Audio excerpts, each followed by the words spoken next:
વ્યક્તિની કોઈ સંખ્યા આમાં લખેલી છે 41 થી 92.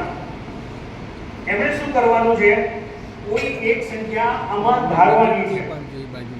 એ સંખ્યા આ 8 પૈકી કોઈ કાળમાં હશે, 3 માં હશે, 4 માં હશે, કેટલા કાળમાં છે મને ખબર નથી. એ શું ધારવાના છે એ પણ મને ખબર નથી, પણ આપણે એ શું ધાર્યું છે એ પ્રયત્ન કરવાના છે. તમે એ સંખ્યા ધારી લો પેલા. આમાં જે 41 થી 92 છે. હવે તમારે શું કરવું છે? જે કાર્ડની અંદર તમારી ધારેલી સંખ્યા હશે ને એ તમારી પાસે રાખવાની. જેમાં ન હોય એ તમારે મને આપવાની, જેથી મને કઈ ખબર પડે નહીં. સમજ્યા? જે ધારેલી સંખ્યા છે તમારી પાસે રાખવાની. જેમાં ન હોય જે કાર્ડમાં એ તમારે મને આપવાની.